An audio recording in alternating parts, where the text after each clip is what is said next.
사도행전 2장 47절에서 47절 말씀입니다. 제가 먼저 읽겠습니다. 그 말을 받은 사람들은 진례를 받음에 이날에 신도의 수가 3천이나 더하더라. 그들이 사도의 가르침을 받아 서로 교제하고 떡을 내며 오직 기도하기를 믿습니다. 사람마다 두려워하는데 사도들로 말미암아 기사와 표적이 많이 나타나니 믿는 사람이 다 함께해서 모든 물건을 서로 공유하고 또 재산과 소유를 팔아 각 사람의 필요를 따라 나눠주며 날마다 마음을 같이하여 성전에 모이기를 믿고 집에서 떡을 내며 기쁨과 충만한 마음으로 음식을 먹고 같이 읽겠습니다. 하나님을 찬미하며 또 온 백성에게 충성을 받으니 주께서 구원하는 사람을 날마다 나가게 하시니라. 아멘. 자, 기도하겠습니다.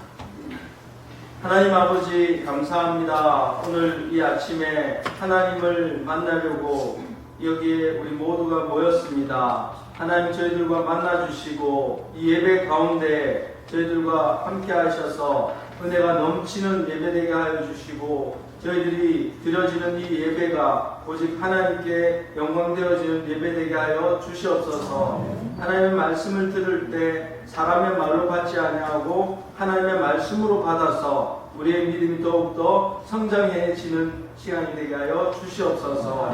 주님께서 세우신 교회를 더욱더 생각하며 우리가 그 교회를 닮아가는 교회 되기를 간절히 소원합니다. 오늘 말씀을 통해서 우리 교회가 예수 그리스도께서 세우신 교회와 근접하게 닮아갈 수 있도록 도와주시옵소서. 이 모든 순서를 하나님 앞에 맡기며 의지합니다. 감사드리며 예수님의 이름으로 기도드렸습니다. 아멘. 창립 50주년을 맞아서 요즘 계속해서 교회를 생각해보고 있습니다. 반송 성서 진례교회, 저희 교회 이름입니다. 반송이라는 지역에서 성경적인 성서, 성경적인 그리고 성경적인 방법인 진례를 주는 교회, 그래서 반송 성서 진례교회입니다. 지난주에도 교회에 대해서 말씀을 드렸고 오늘 본문 말씀을 통해서도 주님의 교회는 이라는 제목으로 말씀을 선포하기 원합니다. 지난주 오전 예배 때 마태복음 16장 13절에서 18절의 본문 말씀을 가지고 내 교회를 세우리니 라는 제목으로 말씀을 선포했습니다. 기억나십니까? 네. 주님께서 말씀하셨던 내 교회가 어떤 교회였습니까? 사도행전 20장 28절의 말씀을 가지고 하나님이 자기 피로 사신 교회, 예수님의 피로 교회를 사셨다. 그래서 예수님께서 내 교회다 이렇게 말씀했다고 말씀드렸습니다. 그래서 교회의 주인은, 교회의 머리는 누구시라고요? 예수님, 주님이시라고 말씀드렸고, 그래서 교회는 주님의 뜻과 명령을 따라 살아야 한다고 말씀드렸습니다. 그리고 고린도전서 6장 19절과 20절, 그리고 에베소서 1장 13절과 14절의 말씀으로 교회는 하나님께 영광을 돌려야 한다 이렇게 말씀을 드렸습니다.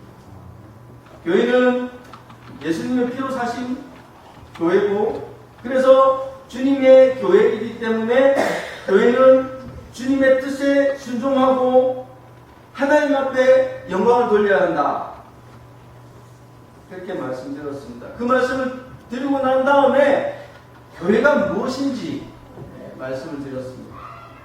고린도전서 1장 2절 말씀을 통해서 고린도에 있는 하나님의 교회 곧 그리스도 예수 안에서 거룩하여지고 성도라 부르심을 받은 자들, 이 말씀을 통해서 교회는 그리스도 예수 안에서 거룩하여지고 성도라 부르심을 받은 자들이다 이렇게 말씀을 드렸습니다. 예수님의 피로 죄 용서함을 받았으니 거룩하여진 것이고 거룩하여졌으니 거룩한 물이라는 뜻의 단어인 성도라 불려지게 되었다는 것입니다. 성도라 부르심을 받은 자들이 바로 교회라는 것입니다. 그래서 교회는 성도다, 거룩하여진 물이다, 이렇게 생각하시면 됩니다. 그래서 우리 형제 자매님들을 성도님이라고 부르는 것입니다. 또 교회라는 헬라어 단어 에클레시아를 설명하면서 에크라는 밖으로라는 단어와 칼레오라는 부른다라는 단어가 합성되어진 단어다. 그러면서 밖으로 불러내온 사람들이 바로 교회다. 이렇게 말씀을 드렸습니다.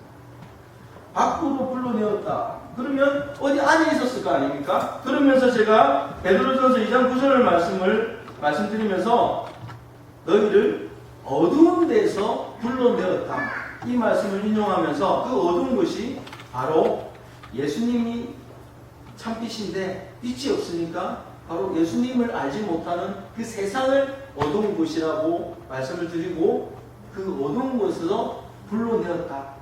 그렇게 말씀을 드렸습니다. 불러내었다? 불러내었으면 이유가 있을 거 아니에요. 부르시고 난 다음에 아무 말씀이 없으면 안 되겠죠. 제가 우리 애들한테 가끔 은차나 유차나 부릅니다. 그리고 나서 얘 하고 대답하고 오면 불러낸 이유가 있습니다. 아니다, 그냥 가라, 이렇게 하면 이상하잖아요. 불러냈으니까 꼭 심부름을 시킵니다. 물 한 잔 떠다. 이런 식으로.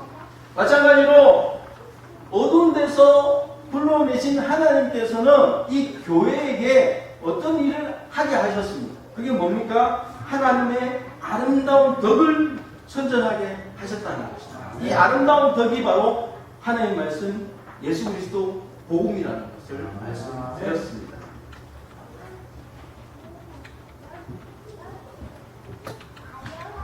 빛이신 예수님을 알지 못하여 어두운 곳인 세상에 있는 사람들 중에 예수님의 피로 사서 불러내어 성도라 부르시고 하나님의 아름다운 덕을 선포하게 하시려고 교회를 부르셨다는 것입니다. 예수님도 승천하시면서 제자들에게 너희는 가서 모든 족속으로 제자를 삼으라 이렇게 명령하셨습니다. 그래서 주님의 교회는 모든 민족에게 복음을 전해야 하는 사명을 가지고 있습니다. 교회의 핵심 가치는 주님의 교회의 핵심 가치는 영혼을 부름해서 제자를 만드는 것입니다. 제자라는 것은요, 예수님께서 제자들을 가르치시잖아요. 그리고 그 제자들이, 예수님의 제자들이 예수님의 가르치심을 계속해서 전수하는 사람들이 바로 제자들인 것입니다. 교회는 그 일들을 해요. 예수님께서 가르치신 것을 잘 알아서 예수님 오실 때까지 계속해서 우리 말고 또 다른 제자들을 만들어내야 되는 것입니다. 오늘은 주님께서 내 교회라 말씀하시면서 주님께서 꿈꾸셨던 주님의 교회의 모습을 보면서 우리 교회도 주님의 교회를 담기를 원합니다. 예수님께서 빌립보 가이사라 지방에서 제자들에게 사람들이 나를 누구로 하느냐 이렇게 질문하시고 대답을 들으신 후에 또 제자들에게 너희는 나를 누구로 하느냐 그렇게 질문하셨습니다. 그때 베드로가 주는 그리스도시요 살아계신 하나님의 아들이십니다. 예수님께서는 베드로의 말을 들으시고 그 신앙 고백 위에 내 교회, 즉 주님의 교회를 세우시겠다고 말씀하셨습니다. 그래서 그 이전에 주님의 교회는 있었을까요? 구약에는 주님의 교회가 없었습니다. 구약에는 이스라엘 백성들이 있었죠. 그거는 주님의 교회가 아닙니다. 그냥 이스라엘 백성들입니다. 하나님의 백성이죠. 연관되는 건 참 많이 있습니다. 그러나 구분되어집니다. 예수님은 내 교회를 세울 것이다. 너의 그 신앙의 고백 위에 내 교회를 세울 것이다. 이렇게 말씀하셨습니다. 예수님께서 주님의 교회를 세우시겠다 말씀하신 후에 예수님은 십자가에 고난을 받으시고 죽으셨습니다. 주님의 교회가 안 세워졌어요. 십자가에 고난을 받으시고 죽으셨어요. 그러나 죽음을 이기시고 부활하셔서 제자들에게 나타나셨습니다. 그리고 40일을 제자들과 함께 계시면서 그들에게 하나님 나라에 대해서 다시 이야기를 하시고 승천하셨습니다. 하늘로 올라가셨습니다. 승천하시면서 제자들에게 너희는 가서 모든 민족을 제자로 삼아 아버지와 아들과 성령의 이름으로 진례를 베풀고 내가 너희에게 분부한 모든 것을 가르쳐 지키게 하라. 볼지어다 내가 세상 끝날까지 너희와 항상 함께 있으리라. 이렇게 명령하시고 승천하셨습니다. 네. 이 명령을 받은 제자들이요, 오순절 유대인의 명절에 그날 성령께서 임하십니다. 그리고 놀라운 능력들을 예수님의 제자들이 나타냅니다. 그리고 많은 사람들이 예수님을 믿게 되는 놀라운 일들이 있게 됩니다.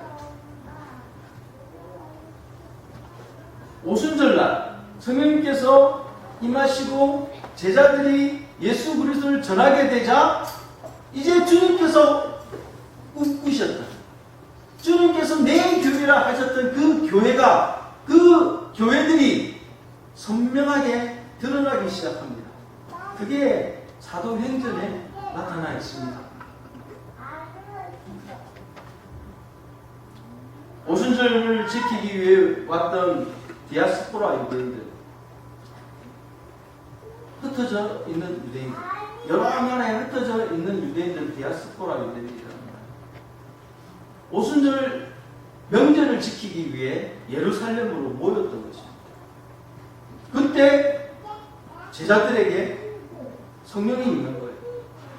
제자들이 성령님의 지시에 따라서 말을 하게 되는데 지금 디아스포라 유대인들은 어떤 유대인들이냐면 여러 나라에 흩어진 유대인들인데 그 나라에서 2대, 3대 이렇게 됨으로 인해서 유대인의 언어를 잘 쓰는 사람도 있지만 잘 못 쓰는 사람도 있었습니다. 그런데 제자들이 성령의 말하심에 따라서 말을 하는데 자기 나라 언어로 들린단 말이에요. 제자들이 말을 하는데 뭐 한국인, 중국인 이렇게 여러 나라에서 왔다고 칩시다. 제자들이 말을 하는데 그 말이 내가 한국에서 온 유대인이야. 한국말로 들리고 일본에서 온 유대인은 일본말로 들리고 이런 놀라운 기적의 역사가 일어납니다. 그래서 사람들이 막 놀라서 당황합니다. 그때 베드로가 딱 나와가지고 설교를 하죠. 설교 내용이 뭐냐면 이 일은 술에 취해서 된 일이 아니고 하나님의 선지자 요엘이 예언한 것이 다 이루어진 것이다. 그러면서 이제 부활하신 예수님을 증거하는 것입니다. 그리고 2장 36절에 뭐라고 증거하냐면 너희가 십자가에 못 박은 이 예수를 하나님이 주와 그리스도가 되게 하셨습니다. 베드로가 뭐라고 고백했죠? 주는 그리스도시요 살아계신 하나님의 아들입니다. 이렇게 고백했던 것처럼 이 베드로가 어떻게 선포합니까? 하나님께서 너희가 십자가에 못 박은 예수님을 하나님 주와 그리스도가 되게 하셨다. 이렇게 말씀하십니다. 그리고 2장 38절 39절에 너희가 회개하여 각각 예수 그리스도의 이름으로 침례를 받고 제 사함을 받으라. 그리하면 성령의 선물을 받으리니 이 약속은 너희와 너희 자녀와 모든 먼데 사람 곧 주 우리 하나님이 얼마든지 부르시는 자들에게 하신 것이라.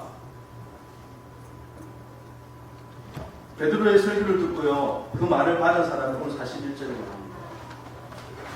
그 말을 받았다는 것은 그 말씀을 믿었다는 것입니다. 그 사람들이 몇 명이라고요? 3천. 41절에 보니까 그 말을 받은 사람들은 침례를 받으며 이날의 신도의 수가 3천이나 나왔다.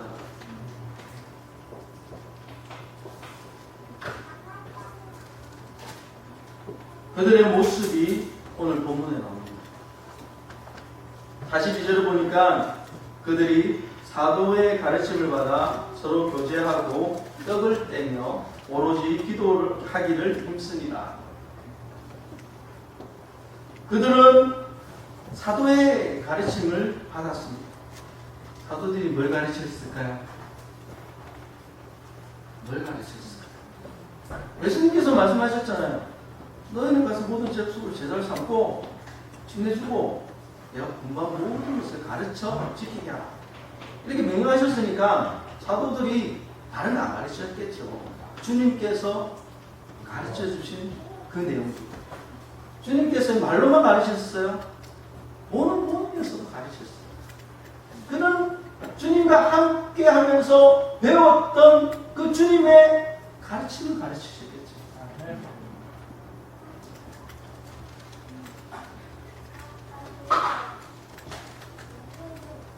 그리고 또 서로 교제합니다. 어떤 교제였을까요?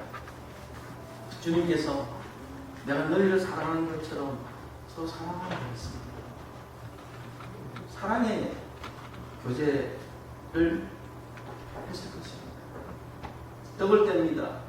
예수님께서 떡을 떼시며 이것은 나의 몸이다. 나를 기억해라. 주의 만찬을 했을 것입니다. 그리고 또 뒤에 보면 46절에 보면 집에서 떡을 떼며 기쁨과 순전한 마음으로 음식을 먹었다. 이렇게 이야기합니다. 주님을 생각하기도 하고 떡을 떼면서 주님을 생각하기도 하고 맛있는 음식을 차려놓고 서로 식탁 교제도 했다는 것입니다. 여러분들 먹는 거 중요합니다. 우리 교회도 그런 식탁 교제들이 풍성하게 일어날 수 있었으면 좋겠습니다. 서로 불러가지고 식사 교제를 하면서 하나님 있는 것은 이런 것이다. 이렇게 공연도 해주고 그리고 요즘 어려운 것이 있으면 식사하면서 기도도 해주고 그런 식탁 교제들이 있었으면 좋겠습니다. 예수님께서도 죄인들의 집에 들어가셔가지고 식탁 교제를 했습니다. 바리새인들이 그걸 가지고 트집을 잡았지만 예수님은 죄인들과 함께 식탁 교제를 하셨습니다. 사도의 가르침을 받아 서로 교제하고 떡을 떼며 오로지 기도하기를 힘쓰니라. 주님께서 제자들에게 너희는 깨어있어 기도하라. 시험에 들지 않게 깨어있어 기도하라. 마음에는 원이도 돼 육신이 약하도다 하시고 너희들이 육신이 약하기 때문에 깨어있어 기도해야 된다. 그래서 이게 기도가 어려운 거니까 오로지 기도에 힘쓴다. 힘을 안 쓰고는 기도가 안 되는 거예요. 우리도 한번 보세요. 우리가 매일 정해놓고 기도하자고 해도 이걸 힘을 써야 기도할 수 있는 거예요. 우리가 기도하는 시간을 힘을 써가지고 따로 떼어놔야 기도할 수 있는 거예요. 네.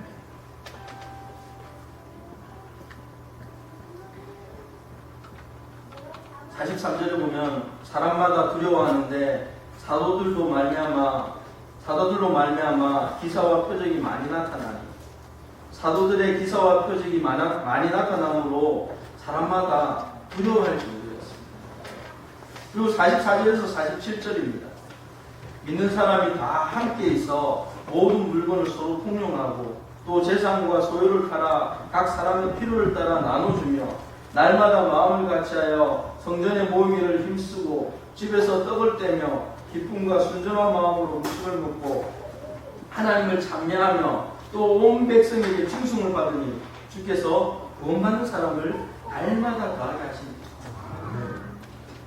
공동체 생활을 하고 재산과 소유를 팔아 필요한 사람에게 나누어 주는 것은 지금의 시대에는 좀 어려움이 있겠지만 우리에게 하나님께서 우리에게 은혜로 주신 것이 있다면 베풀고 나누는 삶을 살아야 하는 것입니다. 날마다 마음을 같이하여 성전에 모이기를 힘썼고 집에서 떡을 떼며 기쁨과 순전한 마음으로 음식을 먹고 하나님을 찬미했다라고 말씀하고 있습니다. 우리가 교회당에서 자주 모여주셨으면 좋겠습니다. 함께 기도하고 함께 찬양하면서 그렇게 믿는 사람들의 모습들이 나타날 수 있었으면 좋겠습니다. 그러니까 온 백성에게 칭송을 들었습니다. 요즘처럼 세상 사람들에게 욕먹지 않았다는 것입니다. 교회가 세상 사람들에게 칭찬드렸다. 그러니까 구원받는 사람이 날마다 교회에 더해진다. 이게 신약 교회의 모습입니다. 주님께서 내 교회라고 하셨던 그 교회의 모습입니다.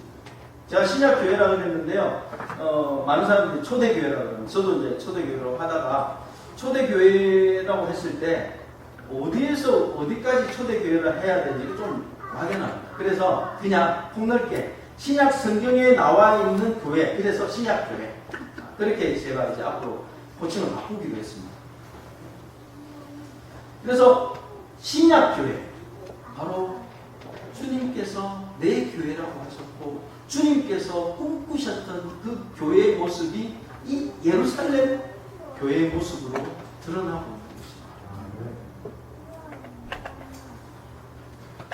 사도행전 5장 42절에도 보면 그들이 날마다 성전에 있든지 집에 있든지 예수는 그리스도라고 가르치기와 전도하기를 그치지 않았다. 주님의 명령을요 그대로 지켜 나갔던 사람들이었습니다. 이게 주님께서 세우신 내 교회, 바로 주님의 교회의 모습입니다. 예루살렘 교회의 모습입니다. 예루살렘 교회가 나중에 박해가 일어나 성도들이 흩어집니다. 그들이 흩어지면서 뭘 했냐면 복음을 전했습니다. 복음을 전하는데 그 박해받고 흩어진 사람들이 그쪽에 안디옥까지 이르러가지고 복음을 전합니다.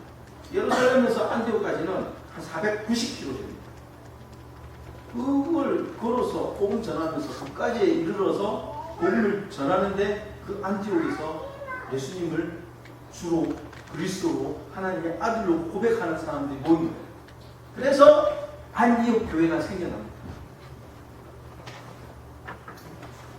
예루살렘 교회에서 흩어진 사람들이, 성도들이 복음을 전해서 안디옥에 교회가 세워집니다.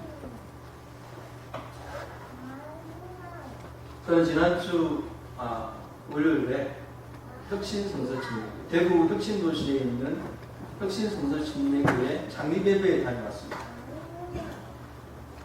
한 교회가 태어난 거죠. 가족 5명, 정성균 목사님, 그리고 사모님, 자녀들 3명. 5명이 주는 그리스도시요 살아계신 하나님의 아들이라고 고백하는 세라인 자녀들입니다. 네, 2분은 보시다. 그 교회가 세워졌습니다. 참 어려울 때 다들 개척이 힘들다고 말하고 개척이 우리 성도친들이 잘 일어나지 않고 있습니다. 우리 젊은 부부들이 아이를 잘 안 낳는 것처럼 여러 가지 이유 때문에 또 교회도 여러 가지 이유 때문에 개척이 잘 안 하고 있습니다. 그런데 이런 때 교회가 개척되었고 잔디배를 드렸습니다. 저는 그거 하나하나 체험하면서도 너무나 감격이 되었습니다. 대구교회가 3년 동안 준비를 했습니다. 기도하고 또 헌금을 모아서 5천만 원이 조금 넘는 헌금을 모아서 임대를 얻고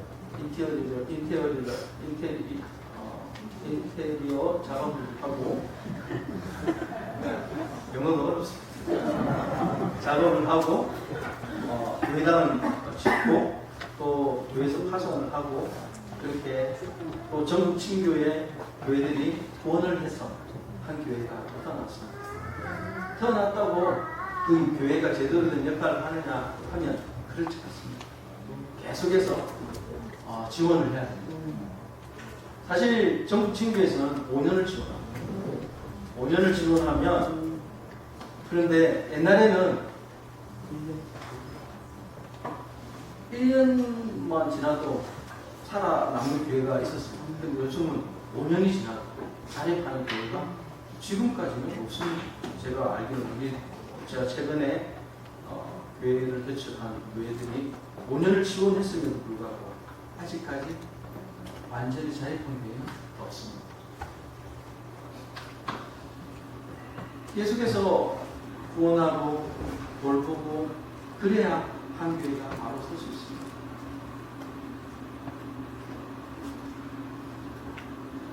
이동수 목사님께서 마지막에 교회 개척을 3개나 더 하고 싶대요. 저는 그냥 순수하게 받아들였습니다. 이 여름 때 교회가 정말 헌신하면서 한 교회를 인도하고 또 다른 합쳐서 3개인지 그냥 더 3개인지는 모르겠지만 3개 교회를 다시 개척하고자 하는 그런 비전을 품고 있습니다. 저도 돌아오면서 우리 교회도 보내서 누군가 신학교도 하고 하나님 앞에 헌신해가지고 그 친구를 잘 세워가지고 정말 우리가 기도하고 또 건물을 지을 수 있는 헌금을 모아가지고 교회를 개척하면 얼마나 좋을까요? 저는 개인적으로 반송성서 침례교회 반송에 많은 교회들이 있지만 반송성서 침례교회가 있어야 하듯이 또 다른 개척교회도 있어야 된다고 믿습니다. 한 영혼이 천하보다 귀하다면 그 교회를 통해서 또 한 영혼이 더해줄 수만 있다면 그 교회는 존재 가치가 있는 것입니다.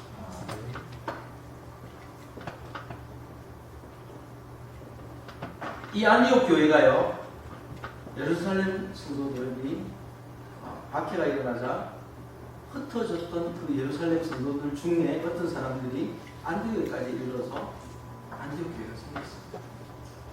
이 교회가요, 1년 정도 되었을 때 자립을 했고요. 더 나아가서 사도 바울과 바나바를 선교사로 파송한 교회가 바로 이 안디옥 교회. 또 이 안디옥 교회는요, 그 당시에 그리스도인이라는 이름을 처음으로 불려지게 하는 말이었습니다. 그 말은 또 무슨 말이냐면 예수님하고 닮은 사람이다. 작은 예수다. 예수님하고 닮은 사람이다. 이거 우리가 좋은 쪽으로 받아들이면 예수쟁이, 예수님을 닮은 사람들, 그들이 바로 그리스도인들이다. 안디옥에서 그 이름이, 그리스도인이라는 이름이 처음으로 불려졌다는 것입니다.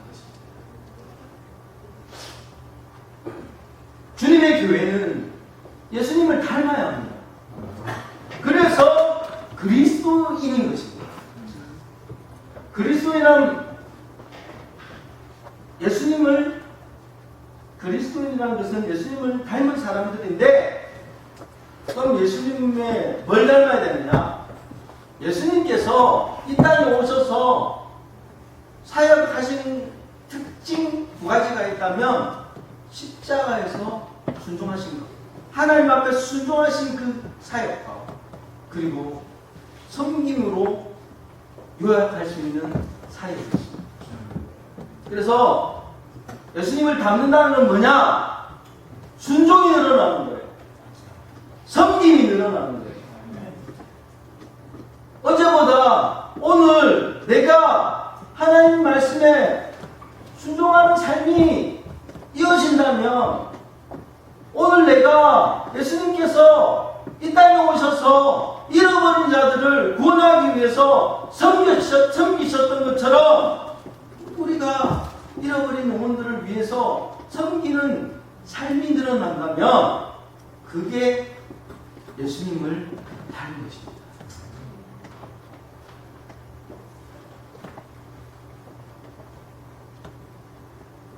예수님을 믿는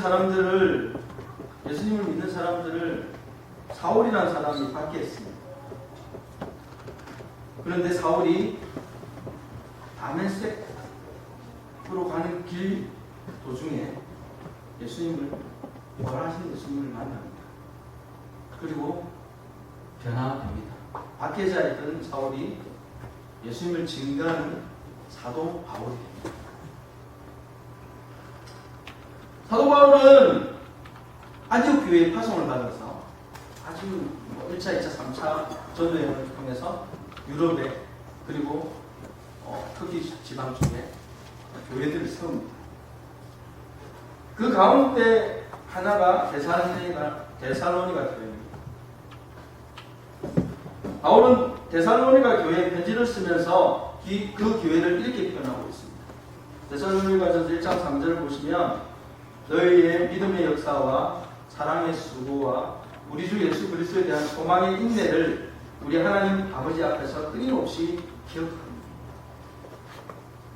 그리고 1장 6절에서 7절 보시면 또 너희는 많은 환난 가운데서 성령의 기쁨으로 말씀을 받아 우리와 주를 본받는 자가 되었으니 그러므로 너희가 마게도냐와 아가야에 있는 모든 믿는 자의 본이 되었느니라. 우리가 유럽 쪽에 있는 북부 쪽에 그게 마게도냐식이고 남부 쪽에 이탈리아나 이쪽에 남부 지역이 아가야 지방입니다. 그쪽 지역에 소문이 난 교회가 데살로니가 교회입니다. 주님의 본을 받아서 다른 교회에 본이 된 교회가 바로 데살로니가 교회입니다. 그들에게 있었던 게 바로 믿음의 역사. 예수님을 믿으니까 놀라운 역사들이 그의 삶 속에 일어나는 거예요. 그리고 사랑의 수고. 예수 그리스도의 사랑을 아니까 그리고 서로 지체들이 사랑하니까 수고가 있는 거예요. 희생과 헌신이 있는 거예요. 그리고 소망의 인내. 환난과 핍박 가운데 있었지만 하늘나라에 대한 소망이 있으니까 그런 것을 인내하면서 믿음을 지키는 거예요.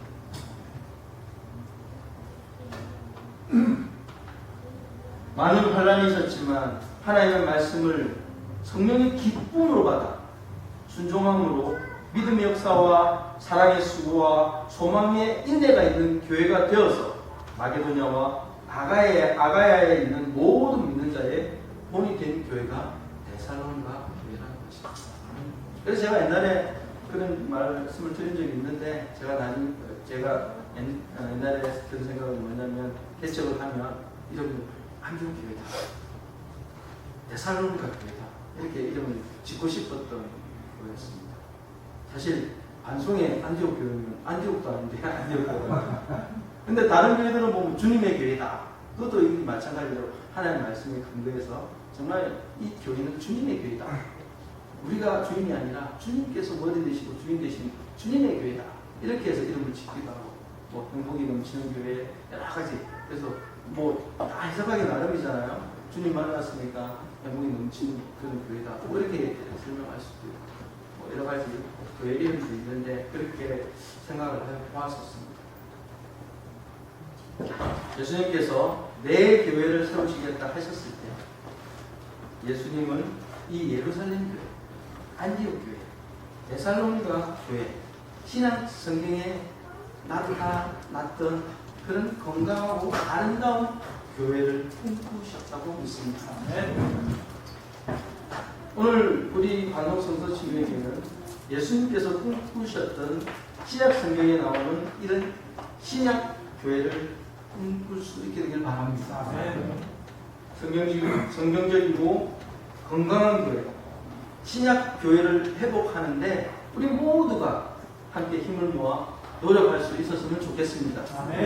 완전히 신학교회를 우리가 이룰 수는 없겠지만 최대한 가깝게 그런 교회로 만들어갈 수 있었으면 좋겠습니다.